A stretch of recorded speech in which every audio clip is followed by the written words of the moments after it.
നമസ്കാരം. വീട്ടമ്മമാരുടെ മരണം ഇന്ന് ഒരു തുടർക്കഥയായി മാറുകയാണ്. ഷൈനിക്ക് ശേഷം കോട്ടയത്ത് നിന്ന് മറ്റൊരു ആത്മഹത്യയാണ് ഇന്ന് റിപ്പോർട്ട് ചെയ്തിരിക്കുന്നത്. 2 മക്കളുടെ അമ്മയായിട്ടുള്ള 9 മാസം ഗർഭിണിയായ യുവതിയാണ് ഇന്ന് മരണപ്പെട്ടിരിക്കുന്നത്. മാഞ്ഞൂർ കണ്ടാറ്റുപാടം മുതുകാട്ടുപറമ്പിൽ അഖിൽ മാനുവലിന്റെ ഭാര്യ അമിത സണ്ണിയാണ് ഇന്ന് പ്രസവത്തിനോട് അടുത്ത സമയത്ത് ആത്മഹത്യ ചെയ്തത്. അമിത സണ്ണിയുമായി വഴക്കുണ്ടാക്കിയ ശേഷം ഭർത്താവ് അഖിൽ മാനുവൽ പുറത്തു പോയപ്പോഴാണ് യുവതി ആത്മഹത്യ ചെയ്തത്. മരണത്തിൽ ദുരൂഹത ആരോപിച്ചുകൊണ്ട് കുടുംബം ഇപ്പോൾ രംഗത്തെത്തിയിരിക്കുകയാണ്. ഞായറാഴ്ച രാത്രി 10:30യോടെയാണ് കുറുപ്പന്തറ കണ്ടാട്ടുപാടത്തെ വീടിന്റെ മുകളിലത്തെ നിലയിൽ കിടപ്പുമുറിയിലെ ഫാനിലാണ് അമിതയെ തൂങ്ങി മരിച്ച നിലയിൽ കണ്ടത്. ഈ സമയം ഭർത്താവ് അഖിൽ മാനുവൽ വീട്ടിലുണ്ടായിരുന്നില്ല എന്നാണ് പറയുന്നത്.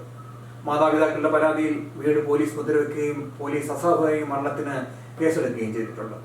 ഞായറാഴ്ച രാവിലെ മുതൽ അമിതയുമായി വഴക്കുണ്ടാക്കിയിരുന്നു എന്ന് അയൽവാസികൾ പറയുന്നു.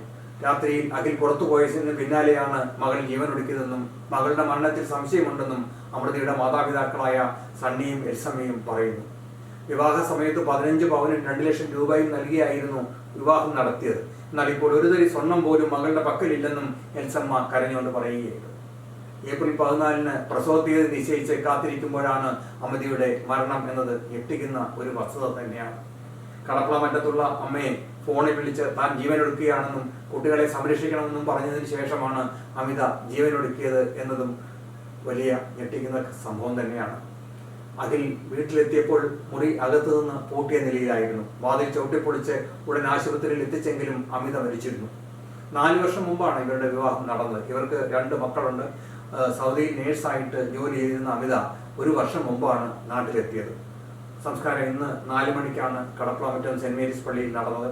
എന്തായാലും ഇതിനെ സംബന്ധിച്ചുള്ള അന്വേഷണം പോലീസ് തുടരുകയാണ്.